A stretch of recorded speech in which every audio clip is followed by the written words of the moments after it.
The morning sun cast long shadows across the hospital parking lot as Danielle Wright pulled her blue sedan into what appeared to be an open spot.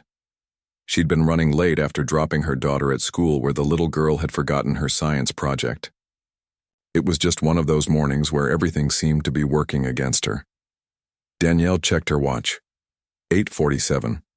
She still had time to make it to the administrative meeting where she was supposed to present the quarterly patient satisfaction report. As the hospital's community outreach coordinator, she took pride in her work connecting healthcare services with the people who needed them most. She grabbed her laptop bag from the passenger seat and reached for her coffee in the cup holder. That's when she noticed the patrol car pulling up behind her, blocking her in. Danielle paused, her hand frozen midair. A flutter of unease rippled through her stomach, though she couldn't explain why. She hadn't done anything wrong. Through her rearview mirror, she watched two officers step out of their vehicle. One was tall with broad shoulders, the other shorter with a crew cut. Both wore mirrored sunglasses despite the early hour. They approached with hands resting near their belts, a stance that made Danielle's throat tighten. "Stay calm," she whispered to herself. "This is probably nothing." The taller officer tapped on her window with two knuckles. Danielle pressed the button to lower it, pasting on a polite smile. "Good morning, officers. Is everything okay?" "License and registration," the taller officer said, not bothering with a greeting.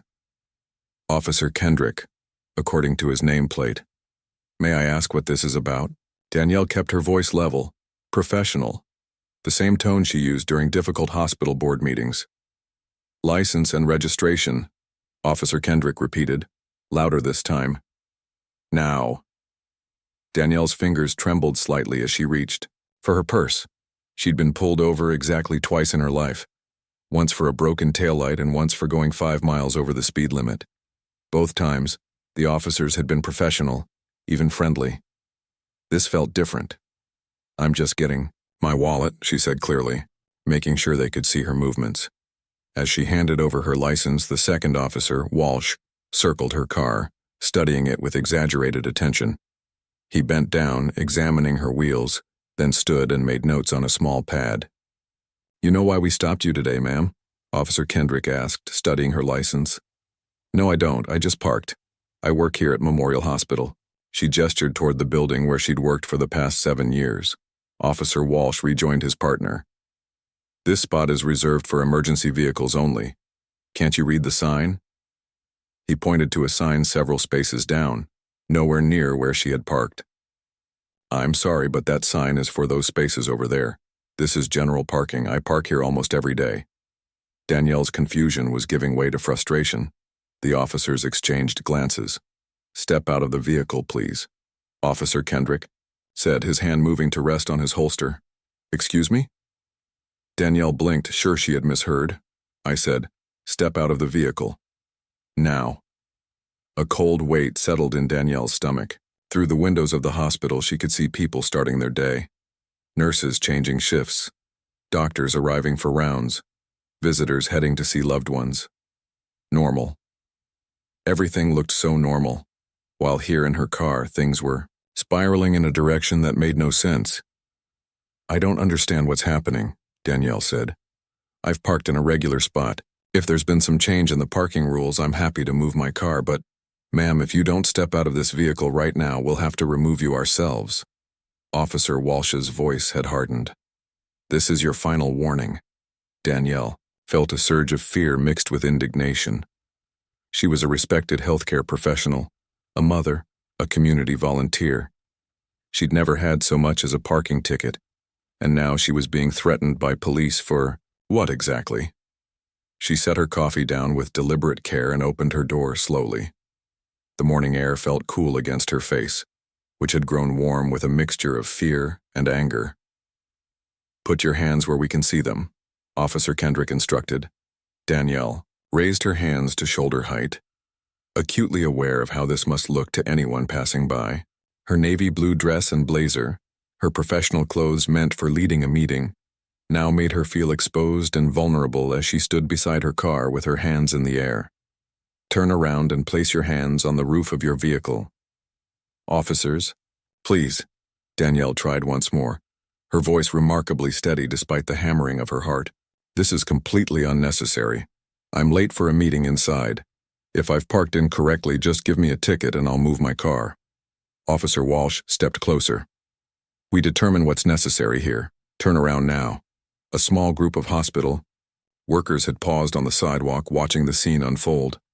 Danielle felt a flush of humiliation creep up her neck. Among the onlookers, she recognized Dr. Chen from pediatrics and Tanya from the billing department. Colleagues who respected her, now watching her being treated like a criminal. With no choice, Danielle turned and placed her palms flat against the roof of her car.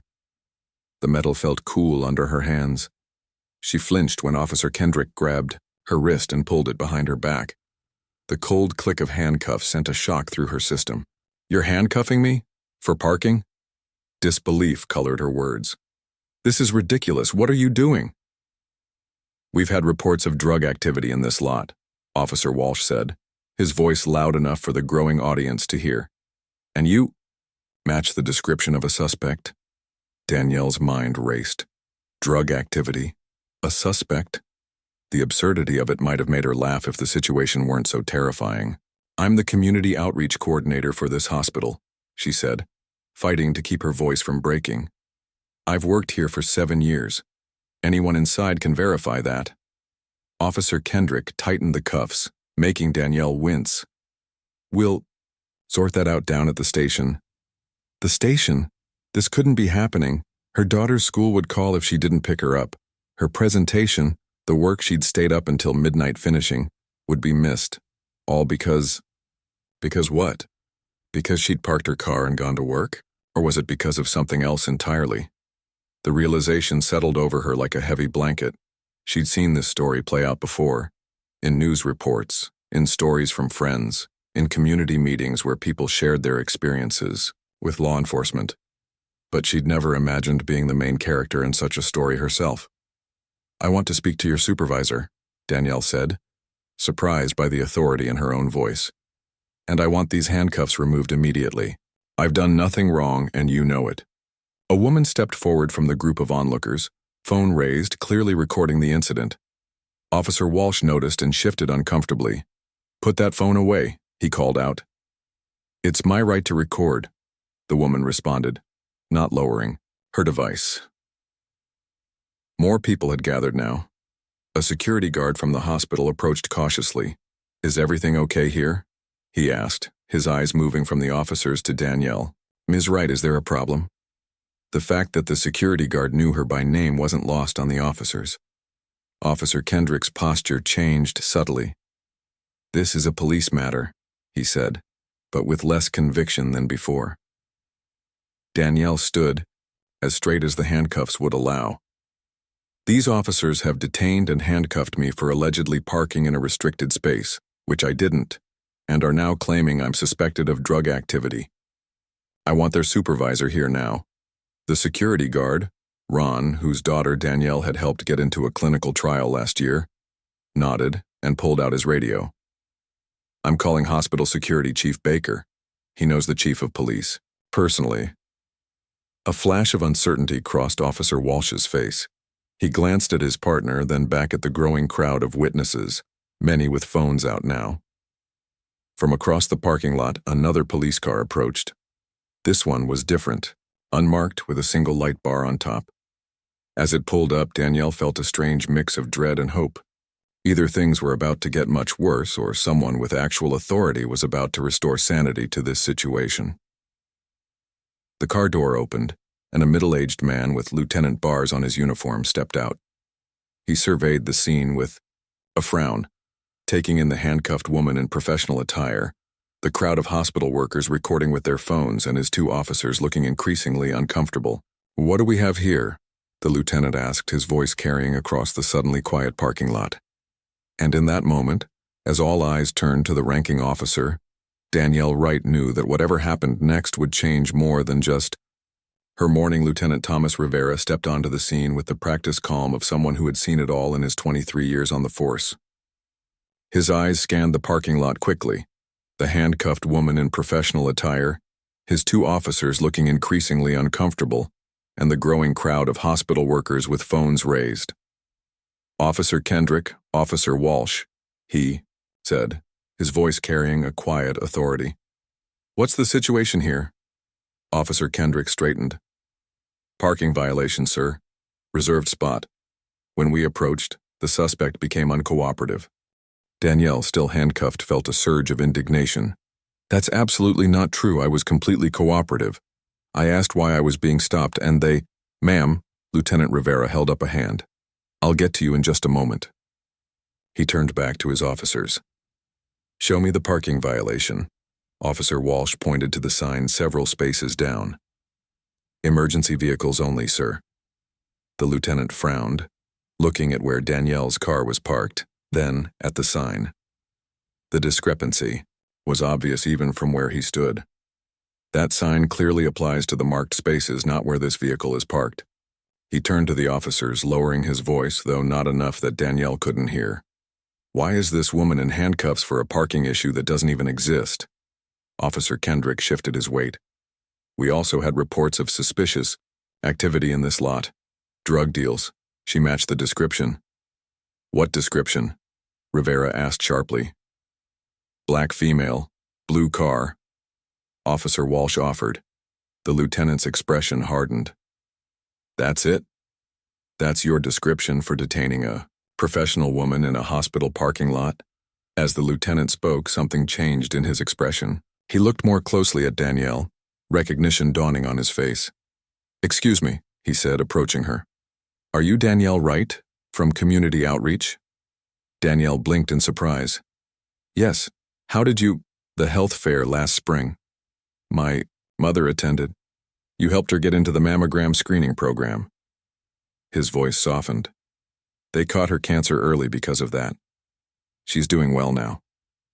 The tension in Danielle's shoulders eased slightly. "I'm glad to hear that. The screening program has been very successful." Lieutenant Rivera turned back to his officers, his expression now stern. "Remove those handcuffs immediately." Officer Walsh hesitated. "Sir, protocol states, now, officer." With reluctance, Officer Walsh stepped forward and unlocked the handcuffs. Danielle rubbed her wrists, the relief of being freed mixed with lingering anger and humiliation. The lieutenant gestured toward the hospital entrance. "Ms. Wright, is there somewhere private we could talk? I'd like to get your statement about what happened here." Danielle nodded, aware of all the eyes on them. "We can use one of the conference rooms." As they walked toward the entrance, the hospital security chief, Baker, met them halfway. A stocky man with a military bearing, he had worked at Memorial for over a decade. "Ms. Wright, are you all right?" he asked, concern evident in his voice. "I'm fine, Chief Baker, just—" She struggled to find the right word. Shaken, angry, humiliated, all of those and more. "Lieutenant Rivera and I will be taking her statement," Baker said to the officers who had started to follow. "You two wait by your vehicle. We'll discuss this further after." Inside the hospital's small conference room, Danielle sat down heavily, the adrenaline that had been keeping her upright now fading. Her hands trembled slightly as she reached for the water Chief Baker had brought her. "I want to apologize for what happened out there," Lieutenant Rivera said, sitting across from her. "It was completely unacceptable." "Why did they do that?" Danielle asked, the question that had been burning in her mind. "I've parked in that same spot at least 3 times a week for years. I've never had an issue before." Lieutenant Rivera and Chief Baker exchanged glances. "I'd like to say it was just poor training or a misunderstanding," Rivera said carefully. "But I'm not going to insult your intelligence. What happened out there?" He paused, choosing his words. "It shouldn't have happened to anyone, but it happened to you because of what you look like." The blunt acknowledgement hung in the air between them. "We've had issues with those 2 officers before," Baker added. "Nothing this blatant, but enough that I've filed complaints about their behavior toward hospital staff of color." Danielle took a deep breath. "So what happens now?" "That depends partly on you," Lieutenant Rivera said. "You have every right to file a formal complaint. Given what I witnessed and the number of people who recorded the incident, it would be taken very seriously. Outside the conference room, they could hear the normal bustle of the hospital. Call bells, announcements over the PA system, the squeak of rubber-soled shoes on linoleum. Life continuing as if nothing had happened. While inside this room, Danielle was trying to process how quickly her normal morning had turned into this. "I need to think about it," she said finally. "Right now, I just want to try to salvage my day. I missed an important presentation." "Of course," Rivera nodded. "But before you go, I'd like to review the body camera footage with you, if that's all right. I want to see exactly what happened from the beginning." Chief Baker set up a laptop, and after a few minutes, they were watching the incident from Officer Kendrick's perspective. The footage was even more disturbing than Danielle had realized. From the moment the officers approached her car, their tone had been aggressive, their posture intimidating. "Stop right there," Lieutenant Rivera said as they reached the point where Officer Kendrick first spoke to Danielle. He rewound and played it again. "Notice how he doesn't identify himself or explain why he's approaching you? That's violation number 1. They continued watching. When they reached the point where Danielle asked what was happening, and Officer Walsh mentioned the sign, Rivera paused it again. "Look at this." He pointed to the screen. "You can clearly see in the background that the sign is nowhere near your parking space." The footage continued, growing increasingly difficult to watch. When they reached the part where Officer Kendrick tightened the handcuffs unnecessarily, causing Danielle to wince in pain, Rivera's jaw tightened. "That's assault," he said quietly. There was no reason for that level of force. As the video played on, they could hear Officer Walsh's comment about drug activity and Danielle matching a description. Was there actually a report of drug activity? Danielle asked. "No," Rivera said firmly, "not a single call, not a single report. That was fabricated on the spot when they realized people were watching." The revelation shouldn't have surprised her, but it did. The casual way they had lied, potentially destroying her reputation in front of her colleagues, made her stomach turn. "I want to see their footage from earlier today," Danielle said suddenly. "You said I matched a description. I want to see how they handled other traffic stops this morning." Lieutenant Rivera and Chief Baker exchanged looks again. "That's actually a good idea," Rivera said. He typed something into the laptop, pulling up more footage. The first clip showed the same officers approaching a white woman who had parked in a loading zone. Their approach was casual, friendly even. "Ma'am, you can't park here, but if you're just dropping something off quickly, we'll let it slide this time." The woman thanked them, and they walked away, laughing. The second clip showed them giving a warning to an elderly white man who had parked in a handicapped space without a placard. "Just don't do it again, sir. Have a nice day." Danielle watched in silence. The contrast between these interactions and her own experience so stark it took her breath away. "They handcuffed me and threatened to take me to the station," she said quietly, "for doing nothing wrong at all, while these people actually violated parking rules and got smiles and warnings." Lieutenant Rivera closed the laptop. "Ms. Wright, I can't undo what happened to you today, but I can promise you that this will not be swept under the rug. Those officers will face consequences." Chief Baker nodded in agreement.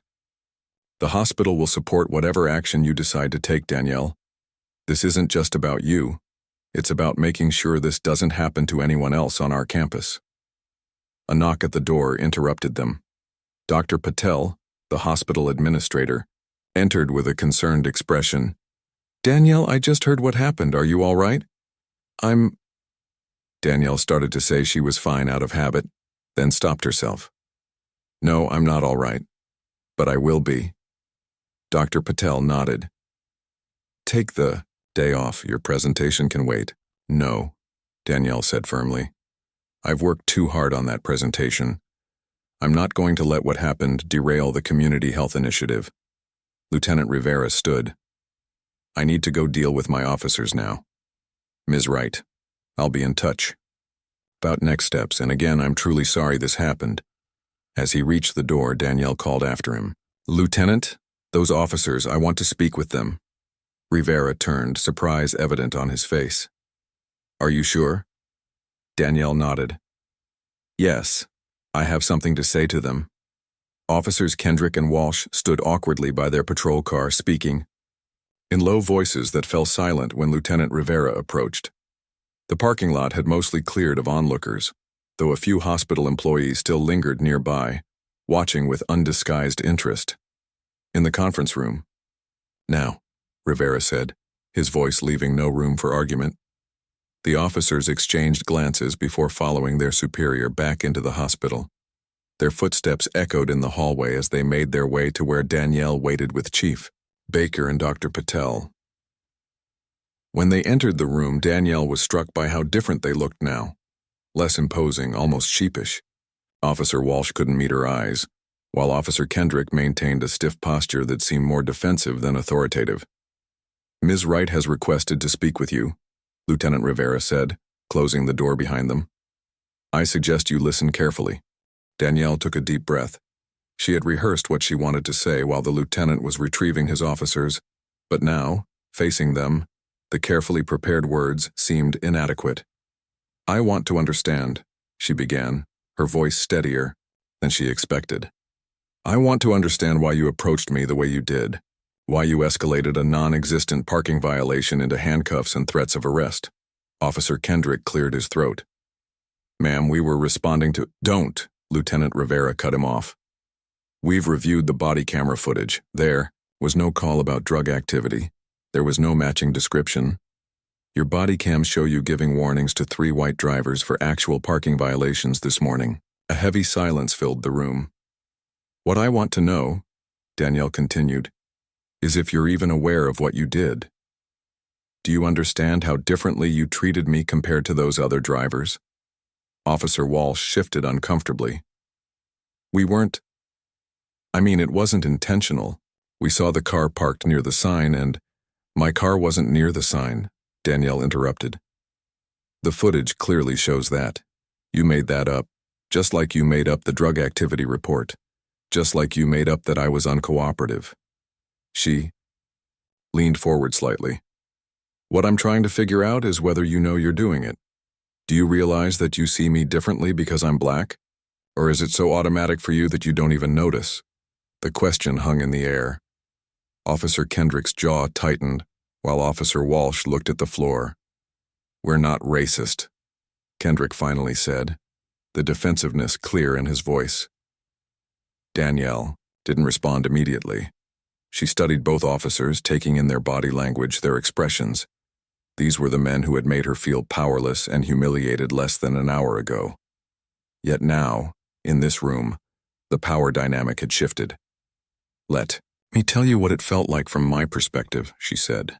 "I was having a normal morning, running late, worried about my presentation. Then suddenly there are 2 officers at my car. No explanation, no greeting, just demands. When I asked a simple question, what had I done wrong? You escalated. Immediately." She turned to Officer Walsh. "You circled my car like you were looking for something, anything to justify stopping me, and when you couldn't find it, you pointed to a sign that clearly didn't apply to where I was parked. And you," she addressed Kendrick, "tightened the handcuffs to the point of pain. Why? What threat did I pose? I'm a healthcare administrator, in a dress and heels, for heaven's sake." Officer Kendrick's face flushed. "It's procedure to secure—" "It's not procedure," Lieutenant Rivera interrupted again. "Not for a parking violation, not for a cooperative subject, and especially not to the point of causing pain." Chief Baker, who had been silent until now, spoke up. "I've received 3 previous complaints about you 2 from hospital staff. All from people of color, all describing similar treatment, aggressive, accusatory, escalating minor issues into confrontations." "We're just doing our jobs," Kendrick insisted. "The area around the hospital has had issues with—" "With what?" Danielle asked. "With people like me? Professional people going to work? Or is it that anyone who looks like me is automatically suspicious to you?" Officer Walsh finally looked up, meeting Danielle's eyes. "I'm sorry," he said quietly. We didn't—" He struggled to find the words. "It wasn't right." The simple admission seemed to deflate Officer Kendrick's defensiveness somewhat. He looked at his partner, then back at Danielle. "We screwed up," he acknowledged reluctantly. "The parking thing. Once we realized our mistake, we should have just apologized and left. Instead, we doubled down. Why? Danielle pressed. Why double down? Kendrick hesitated. Because we'd already committed. Because people were watching. Because... He trailed off. Because you couldn't stand the idea of being wrong in front of a black woman? Danielle finished for him. The officer didn't respond, but his silence was answer enough. Lieutenant Rivera stepped forward. Both of you are suspended, effective immediately. Turn in your badges and weapons. There will be a full investigation, and I'll be recommending additional training at minimum, possibly termination depending on the findings. Neither officer looked surprised by this announcement. They had likely been expecting it from the moment the lieutenant arrived on the scene. Ms. Wright, Rivera continued, would you like to press charges for the excessive force with the handcuffs? The question caught Danielle off guard. She hadn't considered pressing actual charges. Part of her wanted these officers to face real consequences for what they'd done. But another part of her recognized something in Officer Walsh's apology that seemed genuine. Not at this time, she said after a moment. But I do want a formal record of this incident, and I want to know what steps will be taken to prevent something like this from happening again, not just with these officers but department-wide. Lieutenant Rivera nodded. That's fair. I'd like to invite you to be part of that conversation, actually. Your perspective would be valuable as we review our training protocols. Dr. Patel, who had been quietly observing, spoke up. The hospital would also like to strengthen our relationship with the police department. Perhaps regular community forums where our staff and patients can speak directly with officers, build understanding in both directions? The lieutenant looked thoughtful. That's an excellent idea. We've done something similar with schools, but not with healthcare facilities. As they discussed possibilities, Danielle noticed Officer Walsh watching her with an expression she couldn't quite read. When there was a pause in the conversation, he spoke up. Ms. Wright, can I ask you something? When she nodded, he continued hesitantly. What would you suggest we do differently? As officers? To not make these kinds of assumptions? The question seemed sincere, and Danielle considered it carefully. First, approach everyone with the same level of respect, she said. I watched how you spoke to those white drivers on the body cam footage. You were friendly, gave them the benefit of the doubt. Start there, she continued, warming to the topic. Second, question your own reactions. If you feel threatened or suspicious, ask yourself why. Is it based on actual behavior, or is it based on appearance? And third, when you make a mistake, because everyone does, own it immediately. Don't escalate to cover it up. Officer Walsh nodded slowly. Thank you. I'm truly sorry for what happened today. Officer Kendrick looked like he wanted to say something too, but was struggling with the words. Finally, he simply said, I apologize for my behavior. It was unprofessional and wrong. It wasn't the most eloquent apology, but Danielle sensed it had cost him something to say it at all. Lieutenant Rivera checked his watch. Ms. Wright, is there anything else you need from these officers before they're escorted out? Danielle shook her head. No. I've said what I needed to say. As the officers were led out by Chief Baker, Danielle felt a strange mix of emotions. The anger was still there, along with the lingering humiliation of being handcuffed in front of her colleagues. But there was also a sense of, not satisfaction exactly, but perhaps resolution. They had heard her. At least one of them seemed to genuinely regret his actions. Dr. Patel placed a gentle hand on her shoulder. Your presentation. Would you still like to give it today? The committee can reconvene this afternoon. Danielle considered this. Part of her wanted nothing more than to go home, to process everything that had happened. But another part, the stronger part, refused to let this incident derail her work, her purpose. Yes, she said finally. I'd like to give the presentation today. This morning was difficult, but the Community Health Initiative is too important to postpone. Lieutenant Rivera, who was preparing to leave, paused at the door. Ms. Wright, for what it's worth, I think you handled this with remarkable grace and strength. Not everyone could do that. Danielle nodded in acknowledgement, though grace wasn't how she would describe the storm of emotions she'd been feeling. As the lieutenant left, she gathered her thoughts, trying to shift her focus back to the presentation she had prepared. But even as she reviewed her notes, a part of her mind remained on what had just transpired and on what might come next. Those officers had been suspended, yes, but this was just the beginning. There were larger conversations to be had, systems to be changed, and somehow, unexpectedly, she had become part of that change. The conference room had cleared out, leaving Danielle alone with her thoughts and her presentation notes. She tried to focus on the community health initiative, the charts and statistics she had prepared, but her mind kept drifting back to the parking lot, to the cold metal of handcuffs against her wrists. A soft knock on the door interrupted her thoughts. A young woman from the hospital's communication department, Priya, peeked in. "Ms. Wright, I hate to bother you, but there's something you should probably see." She held up her phone. "The incident this morning. It's already online. Someone posted the video." Danielle's stomach dropped. "How bad is it?" "It's gone viral in the local community groups. There are already calls for protests outside the police station." Danielle took the phone, watching the shaky footage of herself standing handcuffed beside her car, the officers looming over her. Seeing it from this perspective made her feel strangely disconnected, as if she were watching something that had happened to someone else. The comments below the video were a mix of outrage, support, and, inevitably, a few defending the officers. One comment in particular caught her eye. "This is Danielle Wright.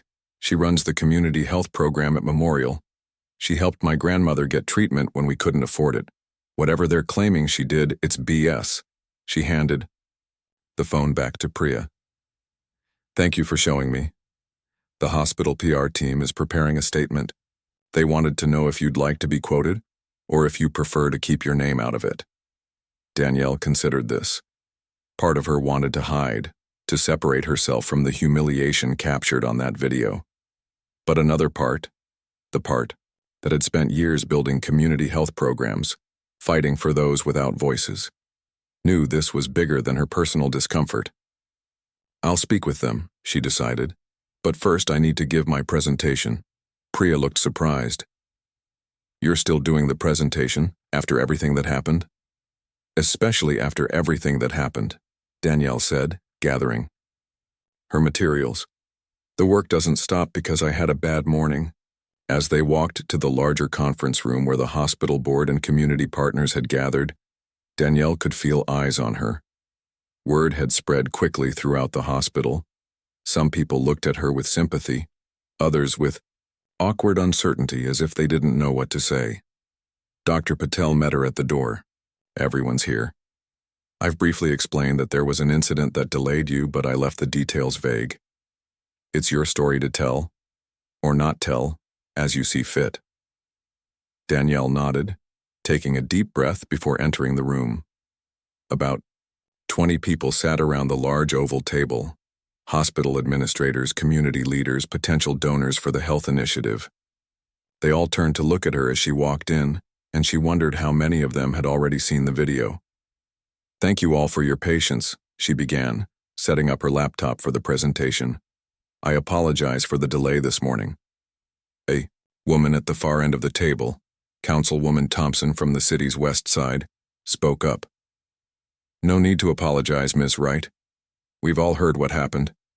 I'm amazed you're even here." So they did know. Danielle paused, considering how to respond. She had planned to keep the focus solely on the presentation, but perhaps there was value in addressing it directly. "What happened to me this morning was unfortunate and upsetting," she acknowledged. "But in some ways it only reinforces why the work we're discussing today is so important."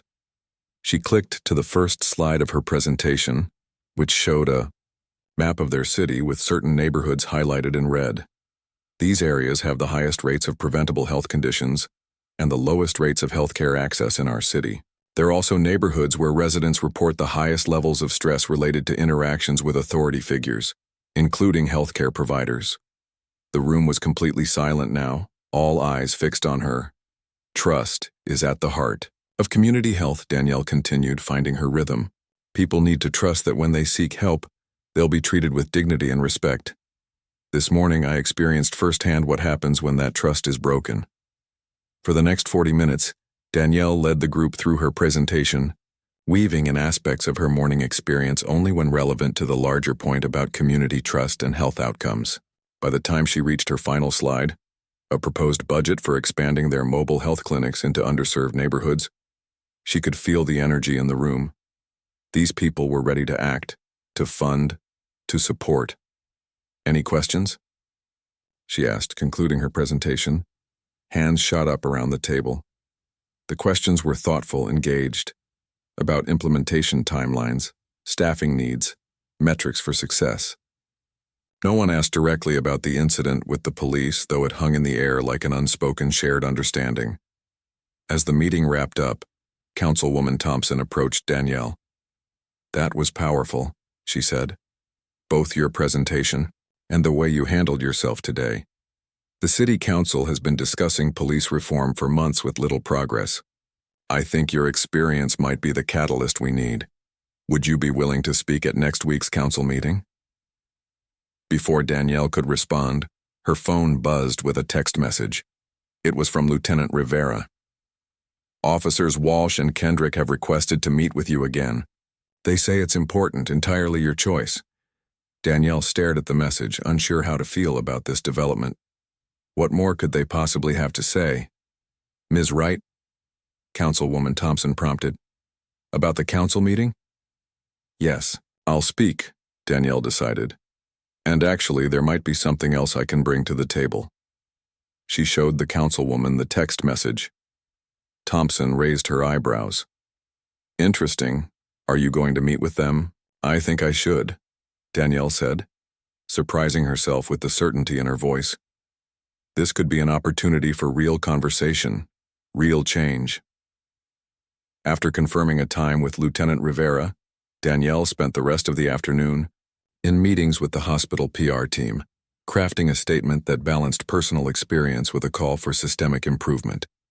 She specifically requested that the statement not vilify the individual officers, but instead focus on the patterns and practices that needed to change.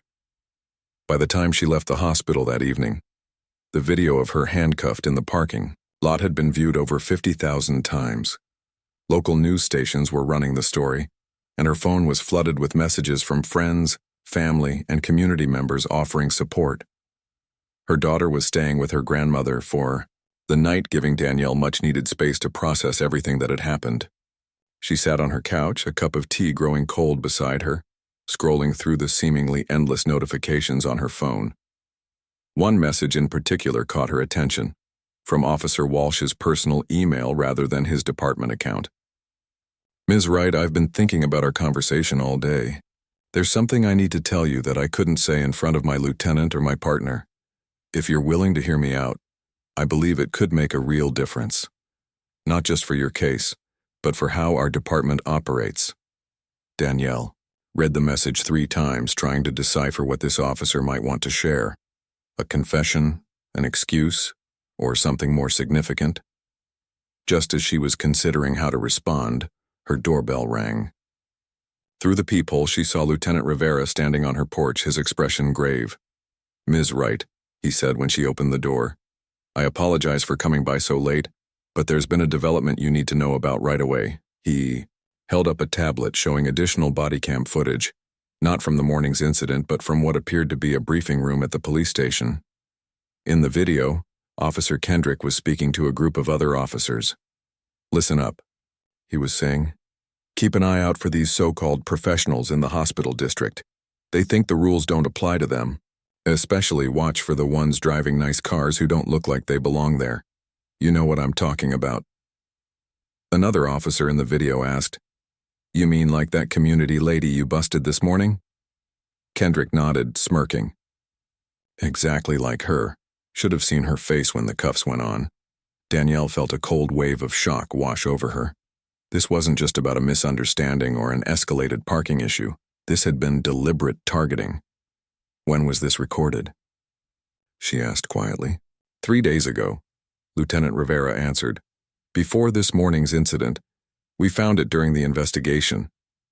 He turned off the tablet. Ms. Wright, I came here tonight because I wanted you to hear this from me directly, not through the media or your lawyer. What happened to you wasn't random. It wasn't just two officers making a bad call in the moment. It was systemic, and I'm committed to rooting it out.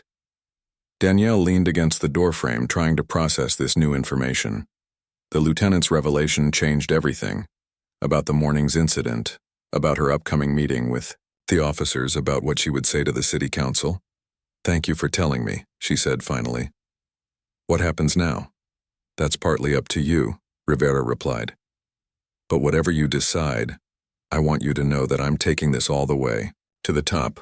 This stops now. As he turned to leave, Danielle thought about Officer Walsh's email, wondering if this was what he had wanted to tell her, that the targeting had been deliberate, planned, and if so, what had made him decide to break ranks and speak up.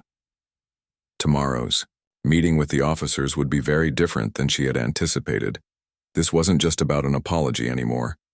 This was about justice. Danielle barely slept that night. Her mind kept replaying the body cam footage Lieutenant Rivera had shown her. Officer Kendrick instructing his colleagues to target people who don't look like they belong. The deliberate nature of it was what stung the most. This wasn't a heat-of-the-moment mistake. This was calculated. By morning, the story had exploded beyond local news. National outlets had picked up the video, and Danielle's phone wouldn't stop ringing with interview requests. She declined them all, at least for now. Today, she needed to focus on the meeting with Officers Walsh and Kendrick. Lieutenant Rivera had arranged for them to meet at a neutral location, a community center several blocks from the hospital. When Danielle arrived, she found Rivera waiting outside. They're already here, he told her. Officer Walsh arrived first, seemed nervous. Kendrick came separately about 10 minutes later. Has Walsh said anything about why he wanted to meet again? Danielle asked, thinking of his cryptic email. No, he just keeps saying he has something important to share. The lieutenant studied her face. You don't have to do this, you know. No one would blame you for walking away. Danielle straightened her shoulders. I'm not walking away. Too many people already do that, and nothing changes. Inside, the officers sat at opposite ends of a small conference table. The tension between them was immediately apparent. Officer Kendrick maintained the same stiff posture from yesterday, though his expression was harder, more defensive. Officer Walsh looked pale and hadn't slept much either, judging by the dark circles under his eyes. Ms. Wright, Lieutenant Rivera began formally. Officers Walsh and Kendrick have requested this meeting. I've made it clear that this is entirely on your terms. You can end it at any time. Danielle nodded and took a seat across from both officers. I received your email, Officer Walsh. You said you had something to tell me that you couldn't say yesterday. Walsh glanced nervously at his partner, then at the lieutenant. Yes, but he hesitated. I'd like to speak with Ms. Wright alone. Absolutely not, Rivera said immediately. It's fine, Danielle surprised herself by saying. I'll speak with him alone. Officer Kendrick stood abruptly. Anything he has to say, he can say in front of all of us. Walsh shook his head. No, I can't. That's the whole point. Lieutenant Rivera looked torn. Ms. Wright, I don't think... 5 minutes, Danielle said firmly. Officer Walsh and I will talk alone for 5 minutes. Then we can all reconvene. After some further objection, Rivera and Kendrick reluctantly left the room. As soon as the door closed behind them, Walsh's posture changed. The nervous energy remained, but he seemed less guarded. Thank you, he said. What I'm about to tell you, it could end my career. But after yesterday, after seeing that footage from the briefing room, I can't stay silent anymore. Danielle leaned forward slightly. I'm listening. Walsh took a deep breath. What happened to you wasn't random. You were right about that, but it goes deeper than just Kendrick's prejudice. There's an unofficial policy in our district. They call it community standard enforcement. The idea is to make certain neighborhoods uncomfortable for people who don't fit the demographic. profile of that area. You mean racial profiling, Danielle said flatly. Yes, but with plausible deniability built in. We're told to use minor violations, parking, jaywalking, noise complaints, as pretexts to stop and question people who look out of place. It's never written down, never in an official memo. Always verbal instructions, often disguised as proactive policing or quality of life enforcement. Walsh pulled out his phone and set it on the table. I've been recording these briefings for the past 3 months. What the lieutenant showed you yesterday? That's just the tip of the iceberg. Danielle stared at the phone. Why are you doing this? Why now? Walsh was quiet for a moment. My younger brother married a black woman last year. They're expecting their first child in 2 months, a boy. His voice grew softer. Yesterday, when you asked if I even realized what I was doing, the truth is I didn't. Not fully, but when I went home last night I couldn't stop thinking about my future nephew, growing up in a world where officers like me would see him as suspicious just because of how he looks. He pushed the phone toward her. There are 23 recordings. On there, briefings, locker room conversations, off-the-record instructions from sergeants and lieutenants. It's all time-stamped, all authenticated. Danielle didn't touch the phone. Does Lieutenant Rivera know about this? No. I don't know who I can trust in the department. That's why I wanted to give this directly to you. You can decide what to do with it. The weight of what Walsh was offering settled over Danielle. This wasn't just evidence for her own case. This was potentially enough to force a complete overhaul of the police department. Why me? She asked. You could have taken this to a lawyer, to the media, to internal affairs. Because you didn't just get angry yesterday. You asked questions. You listened. You wanted to understand why. Most people just want punishment or payback. Walsh looked down at his hands. And maybe because I need to make this right somehow. What we did to you, it wasn't just wrong. It was cruel. And I was part of it. Before Danielle could respond, there was a knock at the door. Their 5 minutes were up. Think about it, Walsh said quickly. If you want the recordings, they're yours. When Lieutenant Rivera and Officer Kendrick returned, the dynamic in the room had completely changed. Kendrick seemed to sense that something had shifted, his eyes darting suspiciously between his partner and Danielle. Well? Rivera asked. Was this conversation productive? Danielle looked directly at Officer Walsh. Yes, very productive, the meeting continued with formal apologies from both officers, though Kendrick sounded rehearsed and empty compared to Walsh's genuine remorse. Throughout the conversation, Danielle was hyper-aware of the phone still sitting on the table and of Officer Walsh's increasingly obvious discomfort around his partner. When they finally wrapped up, Lieutenant Rivera asked to speak with Danielle privately. Something happened in those 5 minutes, he said once they were alone. Care to tell me what? Danielle considered her options carefully. Rivera had been nothing but supportive, had even brought her the damning body cam footage personally. But Walsh's warning about not knowing who to trust in the department gave her pause. Officer Walsh expressed genuine remorse, she said, not quite lying. He shared some personal reasons why yesterday's incident affected him deeply. Rivera studied her face, clearly sensing there was more to the story. Ms. Wright, if there's evidence of broader misconduct in my department, I need to know about it. And if I had such evidence, Lieutenant, how could I be sure it would be handled properly, not buried or minimized? Rivera's expression softened with understanding. You don't trust the system. After what happened to you, I can't blame you for that. It's not personal, Danielle assured him. But this is bigger than just me now, and I need to think carefully about next steps. 3 weeks later, Danielle stood at a podium in City Hall, addressing the City Council and a packed gallery of community members. Behind her sat Lieutenant Rivera, now Acting Chief Rivera after the previous chief's resignation.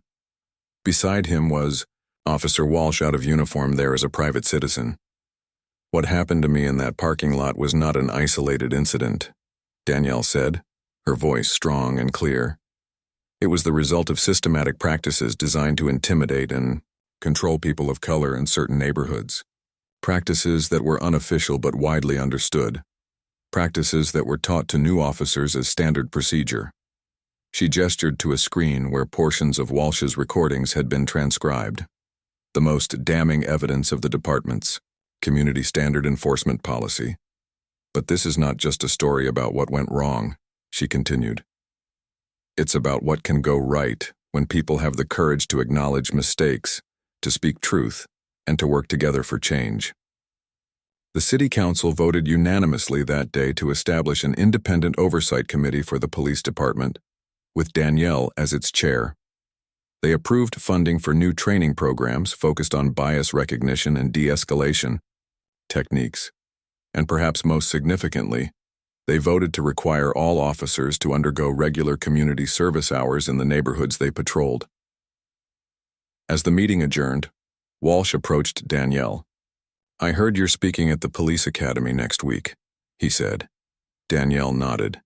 Acting Chief Rivera thought it would be valuable for cadets to hear directly from someone on the receiving end of biased policing. "They need to hear it," Walsh agreed. "We all did." He hesitated before adding, "I've been thinking about teaching, actually. Once all this settles down, maybe help train the next generation of officers to do better than we did." "I think that's a good idea," Danielle said. "Change has to come, from within the system too." As they walked out of City Hall together, reporters called out questions, cameras flashed. The story had captured national attention. Not just the initial incident, but the unprecedented response. A department acknowledging its failures, officers speaking out, community members engaged in creating solutions. It wasn't a perfect ending. Officer Kendrick and several others had been terminated but were fighting their dismissals. Some community members felt the reforms didn't go far enough. The deeper work of